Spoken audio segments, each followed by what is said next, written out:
Good morning, good afternoon, good evening 12th class students, मेरे प्यारे बच्चों। इलेक्ट्रोकेमिस्ट्री में फिर से एक बार पुनः स्वागत है, आपका अभिनंदन है। प्रीवियस कुछ लेक्चर्स में हमारा पार्ट चल रहा है molar conductivity and equivalent conductivity, और पर्टिकुलरली उसमें हम जो चर्चा कर रहे हैं वो चर्चा कर रहे हैं molar conductivity at infinite dilution and equivalent conductivity at infinite dilution.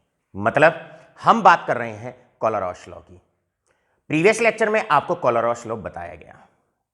Kohlrausch law ये कहता है molar conductivity at infinite dilution of an electrolyte is equal to the summation of their ionic conductivities multiplied by stoichiometric coefficient. और याद रहे, जब equivalent conductivity की बात करते हैं at infinite dilution of a solution is equal to the summation of equivalent ionic conductivities of cation and anion. लेकिन जब मोलर कंडक्टिविटी का एक्सप्रेशन लिखते हैं इनफाइनाइट डाइल्यूशन पे, वहां पर हम स्टोइकोमेट्रिक कोफिशिएंट से मल्टीप्लाई करते हैं, और जब इक्विवेलेंट कंडक्टिविटी की बात करते हैं एट इनफाइनाइट डाइल्यूशन, उस वक्त हम स्टोइकोमेट्रिक कोफिशिएंट काउंट नहीं करते हैं। चलिए, बारी है आज न्यूमेरिकल्स को और आगे बढ़ाने की। आशा करता हूं पैकेज आपके साथ होगा, बिना कहे ये हमेशा आपके साथ रहना चाहिए जब जब आप लेक्चर अटेंड कर रहे हैं। आज फिर से पेज नंबर 21 एक्सरसाइज नंबर 3 के बाकी न्यूमेरिकल्स को पूरा करते हैं। चलिए बच्चों, आगाज करते हैं page number 21 exercise 3 numerical number 5। Numerical number 5 है calculate equivalent conductivity of 1 molar sulphuric acid solution. आपके पास शुरुआत करते हैं solution of numerical number 5। Fifth numerical को सॉल्व करते हैं। आपके पास 1 मोलर सल्फ्यूरिक एसिड सॉल्यूशन है और उसकी आपको कंडक्टिविटी दे रखी है, और केवल कहा हुआ है कंडक्टिविटी। कंडक्टिविटी है that is 26 into 10 raise to the power -2 siemens centimetre inverse. अब आप खुद चेक करिए ये कौन सी कंडक्टिविटी गिवन है। भाई, यूनिट से कंडक्टिविटी को आसानी से पहचाना जा सकता है। आपको पता है ओम इनवर्स सेंटीमीटर इनवर्स या सीमेंस सेंटीमीटर इनवर्स, ये जो यूनिट होती है स्पेसिफिक कंडक्टिविटी की होती है। इसका मतलब आपको कप्पा गिवन है। क्लियर? और आपसे कहा गया है आपको कैलकुलेट करना है equivalent conductivity at this concentration. 1 molar concentration पे आपको इक्विवेलेंट कंडक्टिविटी निकालनी है। मेरे प्यारे बच्चों, 2 फॉर्मूले मोलर कंडक्टिविटी और इक्विवेलेंट कंडक्टिविटी के आपको पढ़ाए गए हैं अभी तक। सबसे पहला फॉर्मूला जो आपको बताया गया था, वो फॉर्मूला बताया गया था equivalent conductivity at any given concentration, clear, is equal to kappa specific conductivity into 1000 upon normality. और दूसरा आपको बताया गया था by the application of Kohlrausch law, यानी कि वो फॉर्मूला हम तब यूज करते हैं जब हम equivalent conductivity at infinite dilution बराबर लिखते हैं सम ऑफ इक्विवेलेंट आयनिक कंडक्टिविटीज। वो फॉर्मूला आपको तब लगाना है जब इनफाइनाइट डाइल्यूशन की बात हो। इस क्वेश्चन में इक्विवेलेंट डाइल्यूशन की बात नहीं है, इनफाइनाइट डाइल्यूशन की बात नहीं है, तो यहां पर आप सिंपल फॉर्मूला इस्तेमाल करेंगे। राइट? कप्पा आपको बच्चों यहां पर गिवन है and this is given as 26 multiplied by 10 raise to the power -2 multiplied by that is multiplied by 1000 को मैं लिख सकता हूं 10 raise to the power 3 whole divided by. मेरे प्यारे बच्चों, आपको नीचे लेना है नॉर्मेलिटी, लेकिन आपको मोलैरिटी गिवन है। आप जानते हैं अगर मोलैरिटी गिवन हो तो नॉर्मेलिटी आसानी से आ जाएगी। कैसे? Normality is equal to n factor multiplied by that is molarity. अब n फैक्टर सल्फ्यूरिक एसिड के लिए, किसी भी एसिड के लिए n फैक्टर का मतलब होता है एसिड कितने एच आयंस रिलीज करता है, मतलब एसिड की बेसिसिटी क्या है। सल्फ्यूरिक एसिड की अगर आप बात करते हैं तो सल्फ्यूरिक एसिड की बेसिसिटी 2 है। तो आप क्या करेंगे, यहां पर 2 मल्टीप्लाइड बाई मोलैरिटी, और मोलैरिटी कितना है 1, इसका मतलब नॉर्मेलिटी आ गई 2। तो यहां पर आपने नॉर्मेलिटी 2 रख दिया, राइट। अब आप इसको सॉल्व करेंगे, ये आ जाएगा दैट इज 260 सॉल्व करने पर डिवाइड बाई 2, यानी कि आपका आंसर यहां से आ जाता है 130। प्यारे बच्चों, इक्विवेलेंट कंडक्टिविटी आपने फाइंड आउट किया है, साथ के साथ अब आप इसकी यूनिट भी यहां पर लिखेंगे, और यूनिट होती है सीमेंस, सेंटीमीटर स्क्वायर पर ग्राम इक्विवेलेंट, पर ग्राम इक्विवेलेंट। ये इसकी यूनिट हो जाती है, ये इसकी यूनिट हो जाती है। बढ़ते हैं आगे की तरफ। सो ये न्यूमेरिकल बहुत आसान था, बहुत सिंपल, बहुत आसान न्यूमेरिकल हमने आपको कराया। जैसे जैसे आगे बढ़ते रहे, इस न्यूमेरिकल का उद्देश्य था कि प्रीवियस कॉन्सेप्ट भूलने नहीं है। बढ़ते हैं नेक्स्ट न्यूमेरिकल की तरफ। प्यारे बच्चों, अब जहां तक हम नेक्स्ट न्यूमेरिकल की बात करते हैं, नेक्स्ट न्यूमेरिकल हम खुद ही बनाते हैं यहां पर, और नेक्स्ट न्यूमेरिकल है न्यूमेरिकल नंबर, इसको वैसे ही बना लेते हैं, राइट। अब की बार हम सॉल्यूशन लेते हैं, सल्फ्यूरिक एसिड सॉल्यूशन लेते हैं at infinite dilution, at infinite dilution. So दोनों केस में डिफरेंस आपको पता लग गया होगा। ऊपर हमने एक पर्टिकुलर कॉन्सेंट्रेशन पे सल्फ्यूरिक एसिड सॉल्यूशन लिया है, अब की बार हम जो सल्फ्यूरिक एसिड सॉल्यूशन ले रहे हैं वो इनफाइनाइट डाइल्यूशन पे ले रहे हैं, मतलब यहां पर लगने वाला है कोलोरोस लॉ, और आपको गिवन है molar ionic conductivity at infinite dilution for H positive. H positive आपको गिवन है एंड दैट इज 200, और molar ionic conductivity for sulphate ion आपको गिवन है दैट इज 90 यूनिट्स।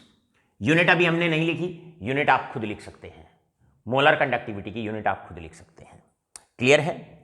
अब आपसे यह कहा जाता है, sorry this is equivalent ionic conductivity, ये आपको इक्विवेलेंट आयनिक कंडक्टिविटी गिवन है, this is equivalent ionic conductivity.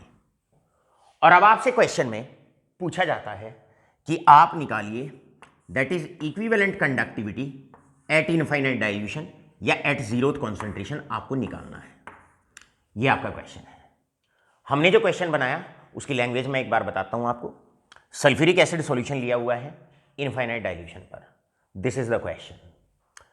Equivalent ionic conductivity H ion के लिए आपको 200 दे रखी है, और equivalent ionic conductivity for sulphate ion आपको 90 यूनिट्स दे रखी है।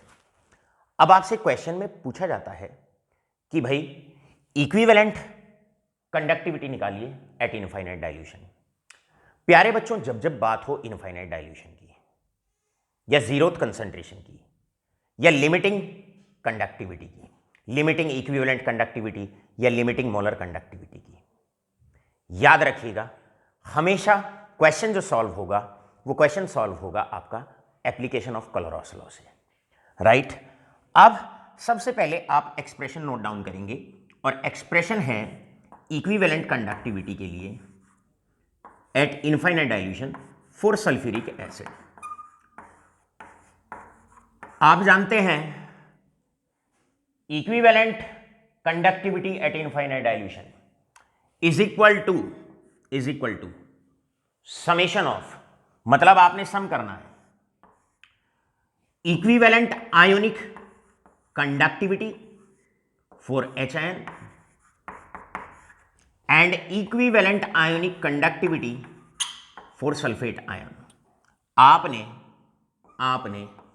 ये जो इनकी इक्विवेलेंट आयनिक कंडक्टिविटी है ऐसे लिखा जाएगा इनका सम। याद रखना सल्फ्यूरिक एसिड डिसोशिएट होता है that is 2H positive plus sulphate ions. अगर हम सल्फ्यूरिक एसिड की बात करते हैं तो ये ऐसे डिसोशिएट होता है, ऐसे डिसोशिएट होता है। मोलर कंडक्टिविटी और इक्विवेलेंट कंडक्टिविटी में बस एक ही डिफरेंस होता है, और डिफरेंस ये होता है जब आप इक्विवेलेंट कंडक्टिविटी लिखते हैं इनफाइनाइट डाइल्यूशन पे, उस वक्त स्टोइचोमेट्रिक कोफिशिएंट नहीं लगाना है, और जब आप मोलर कंडक्टिविटी लिखते हैं, अगर आपको यहां पर m कैप नॉट अगर लिखना होता, अगर आपको मोलर कंडक्टिविटी का एक्सप्रेशन लिखना होता, तो HIN का कोफिशिएंट 2 है, तो आप 2 से मल्टीप्लाई करते, बशर्ते अगर आप मोलर कंडक्टिविटी का एक्सप्रेशन लिखते हैं। लेकिन याद रखना, जब इक्विवेलेंट कंडक्टिविटी का एक्सप्रेशन लिखते हैं इनफाइनाइट डाइल्यूशन पे, उस केस में आपको स्टोइचोमेट्रिक कोफिशिएंट से मल्टीप्लाई नहीं करना है, क्योंकि 1 ग्राम इक्विवेलेंट सल्फ्यूरिक एसिड केवल 1 ग्राम इक्विवेलेंट HIN ही देगा, इसलिए स्टोइचोमेट्रिक कोफिशिएंट को काउंट नहीं किया जाएगा। तो बस न्यूमेरिकल हुआ सिंपल, ये वैल्यू आपको दे रखी है 200, सल्फेट की आयनिक कंडक्टिविटी आपको दे रखी है 90, बस आपने 200 प्लस 90 और आंसर आ गया दैट इज 290। यूनिट्स लिख देंगे आप, और यूनिट्स हो जाएगी सीमेंस, सेंटीमीटर स्क्वायर पर ग्राम इक्विवेलेंट। इस प्रकार आपने दोनों न्यूमेरिकल्स अच्छे से पढ़ लिए, रिवीजन भी हो गया, और आशा करते हैं हल्का सा न्यूमेरिकल्स में आपकी जो डेप्थ है वो भी अब थोड़ी सी पैनी हो गई होगी, गहरी हो गई होगी। चलिए फटाफट लें इसका स्क्रीनशॉट, बढ़ते हैं next application of Kohlrausch law की तरफ। अब बारी है second application of Kohlrausch law. Kohlrausch law की सेकेंड एप्लीकेशन होती है बच्चों कि हम अल्फा कैलकुलेट कर सकते हैं। कैसे? यहां पर आप सीधा डायरेक्ट फॉर्मूला लर्न करें। अगर आपको अल्फा कैलकुलेट करना है, और अल्फा का मतलब होता है डिग्री ऑफ आयनाइजेशन, या हम कह सकते हैं डिग्री ऑफ डिसोसिएशन। एक इलेक्ट्रोलाइट किस फ्रैक्शन में जाके सॉल्यूशन के अंदर टूटता है, इसको अल्फा कहा जाता है। Alpha degree of dissociation. और क्या फॉर्मूला होता है अल्फा का? अल्फा का फॉर्मूला होता है, it may be defined as the ratio of molar conductivity at any given concentration divided by molar conductivity at infinite dilution. दोनों मोलर कंडक्टिविटी का किसी गिवन कॉन्सेंट्रेशन पे और इनफाइनाइट डाइल्यूशन पर अगर आप रेशो ले लेते हैं तो आपका अल्फा आ जाता है, डिग्री ऑफ डिसोसिएशन आ जाती है।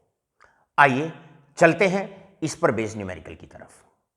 अब हम यहां पर लैंग्वेज आप खुद डायरेक्ट बना लेंगे, और एक्सरसाइज 3 में हमने इस टाइप के क्वेश्चंस दिए हुए हैं, आप उनको सॉल्व भी कर सकते हैं। फोकस करते हैं next category of the numericals की तरफ। सल्फ्यूरिक एसिड सॉल्यूशन बच्चों आपको गिवन है, ए solution of sulphuric acid is given. Question की ये लैंग्वेज है, कॉन्सेंट्रेशन दी हुई है that is 0.001 molar, this is molar concentration. ये मोलर कंसेंट्रेशन आपको गिवन है, ये मोलैरिटी आपको गिवन है, दिस इज 0.001 मोलर। इस सॉल्यूशन की इस कॉन्सेंट्रेशन पर कंडक्टिविटी आपको गिवन है, and conductivity is 4.95 into 10⁻⁻5 semen centimetre inverse. मतलब आपको स्पेसिफिक कंडक्टिविटी गिवन है। अब आपसे क्वेश्चन में कहा जाता है साथ के साथ मोलर आयनिक कंडक्टिविटी HIN की गिवन है, molar ionic conductivity sulphate ion की गिवन है। इतना डाटा आपको किसी क्वेश्चन में दिया हुआ होगा कम से कम। उसके बाद आपसे कहा जाता है कैलकुलेट अल्फा एंड कैलकुलेट के, और यहां पर के का मतलब है डिसोसिएशन कांस्टेंट, डिसोसिएशन कांस्टेंट। तो सल्फ्यूरिक एसिड का डिसोसिएशन कांस्टेंट आपको निकालना है, और आपको निकालना है अल्फा। प्यारे बच्चों, आप जानते हैं अल्फा अभी हमने कहा डिग्री ऑफ डिसोसिएशन या डिग्री ऑफ आयनाइजेशन, ये रेशो है molar conductivity at any given concentration और molar conductivity at infinite dilution. एक बार आप मोलर कंडक्टिविटी का सिंपल फॉर्मूला लगाएंगे, और एक बार आप कोलोरॉस लॉ लगाएंगे, और बस दोनों का रेशो ले लेंगे, आ जाएगा आपके पास सिंपल अल्फा आ जाएगा। बढ़ते हैं सॉल्यूशन की तरफ। सबसे पहले आप निकालने वाले हैं that is molar conductivity at any given concentration, और इसका फॉर्मूला होता है बच्चों, फॉर्मूला है कप्पा इंटू 1000 अपॉन मोलैरिटी। ये फॉर्मूला है। क्लियर? ये बराबर हो जाएगा, this is equal to, kappa आपको गिवन है 4.95 multiplied by 10⁻⁻5 into 1000 whole divided by, जैसे ही आप इसको डिवाइड करेंगे, डिवाइडेड बाई मोलैरिटी, मोलैरिटी है 0.001। कप्पा की वैल्यू आपने पुट कर दी, मोलैरिटी की वैल्यू आपने पुट कर दी, और अब आप इसको सॉल्व करते हैं। जैसे इसको हम सॉल्व करते हैं, सॉल्व करके आंसर आता है 48.15। ये आपकी मोलर कंडक्टिविटी इस गिवन कॉन्सेंट्रेशन पर आ जाती है। सिंपल फॉर्मूला लगाएंगे, यूनिट्स आप लिख देंगे सीमेंस, सेंटीमीटर स्क्वायर पर मोल, बस आपने यूनिट्स भी लिख दी। अब आपका सेकंड टारगेट होगा molar conductivity at infinite dilution पे आप निकालें। उसके लिए आप जानते हैं, अगर आपको molar conductivity at infinite dilution for sulphuric acid अगर आपको निकालनी है, तो ये बराबर हो जाएगी, इनफाइनाइट डाइल्यूशन पे आप लगाएंगे कोलरॉस law, means summation of molar ionic conductivities of cations and anions, multiply करेंगे स्टोइचोमेट्रिक कोफिशिएंट से, क्योंकि इस बार हम मोलर कंडक्टिविटी की बात कर रहे हैं।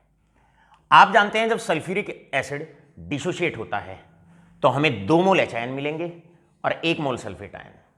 तो याद रखें, जैसे ही आप फॉर्मूला लिखेंगे, molar ionic conductivity of H ion, molar ionic conductivity of H ion plus molar ionic conductivity of sulphate ion, और क्योंकि 2 मोल हैं हमारे पास एच आयन के, तो यहां पर आप भूलेंगे नहीं, 2 से इसको मल्टीप्लाई कर देंगे। एच आयन की मोलर कंडक्टिविटी, आयनिक कंडक्टिविटी आपको गिवन है 150, सल्फेट आयन की आपको गिवन है दैट इज 90.5।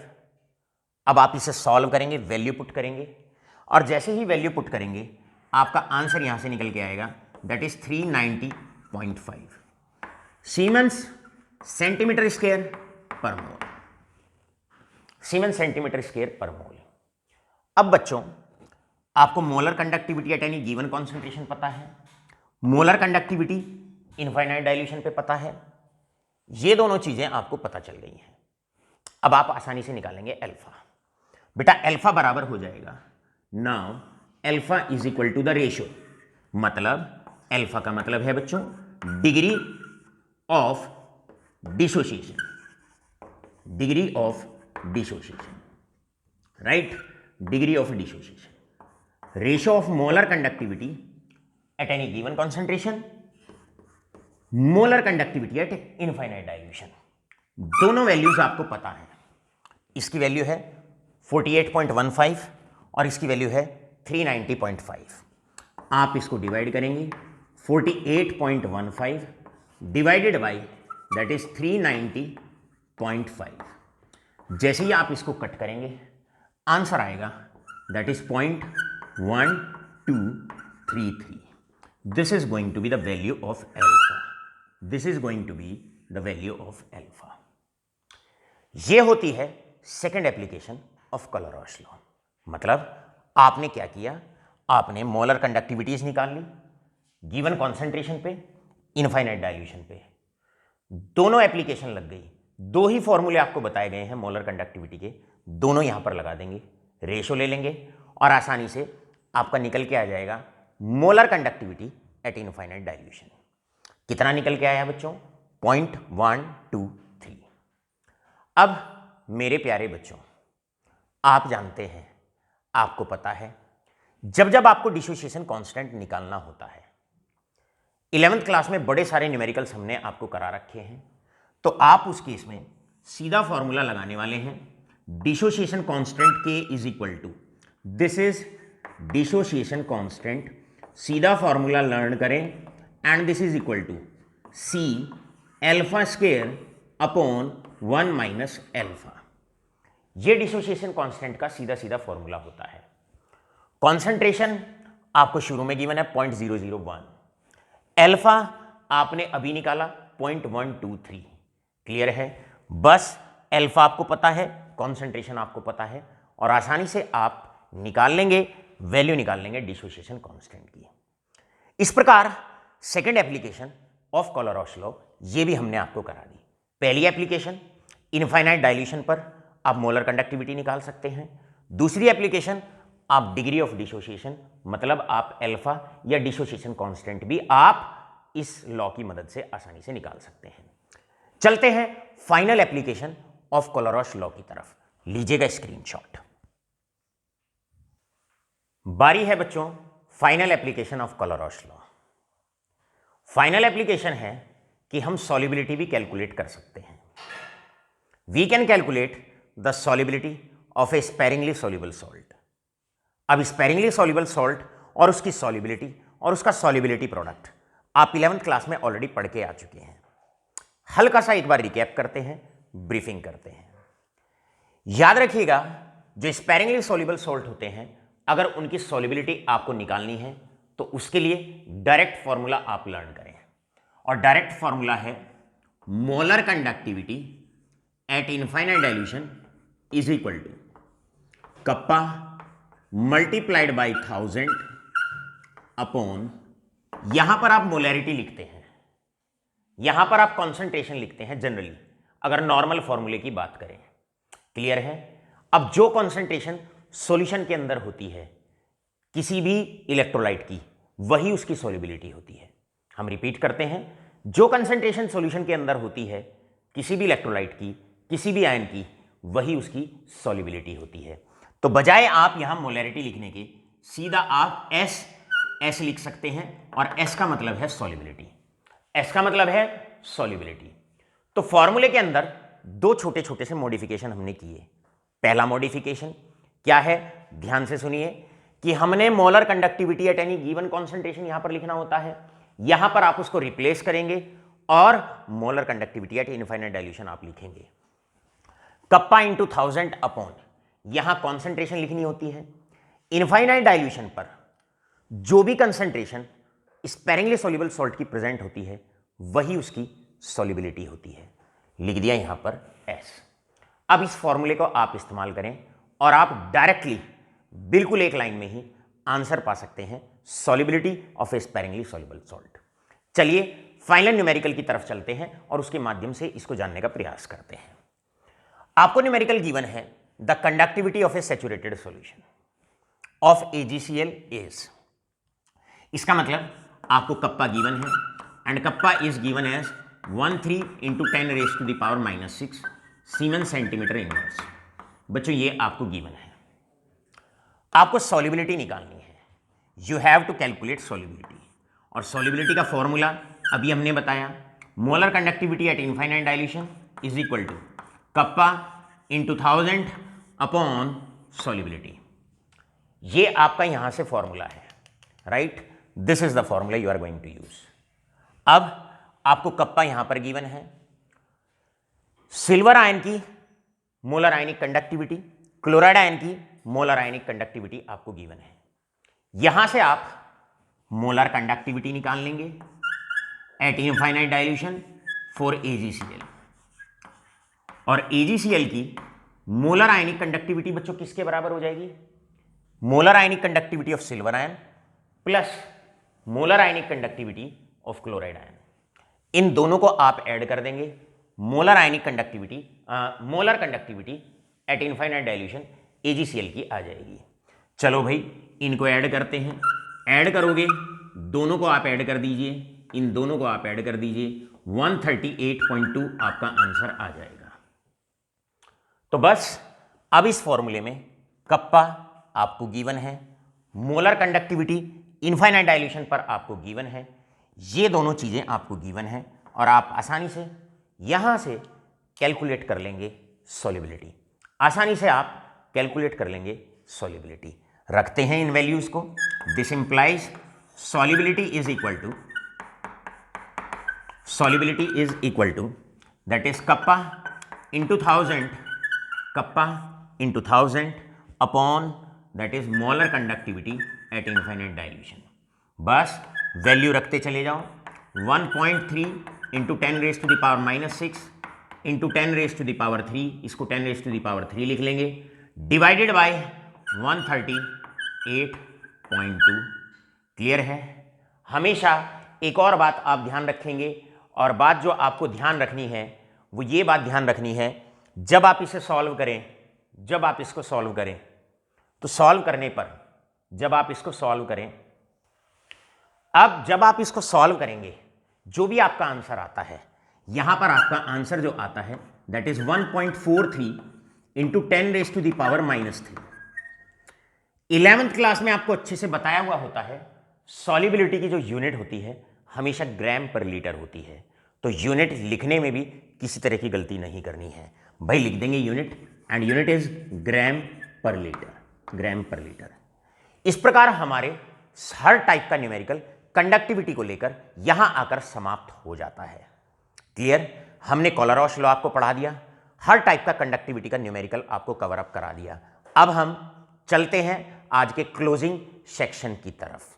राइट प्यारे बच्चों, आज का लेक्चर इतना ही रहेगा, केवल इतना ही लेक्चर आपका आज का रहेगा, क्योंकि हर टाइप का न्यूमेरिकल हमने कवर अप करा दिया है। नेक्स्ट लेक्चर में हम मिलेंगे इलेक्ट्रोकेमिस्ट्री पार्ट 2 की तरफ, जिसमें हम आपसे डिस्कस करेंगे electrode potential and galvanic cells. बहुत बहुत धन्यवाद।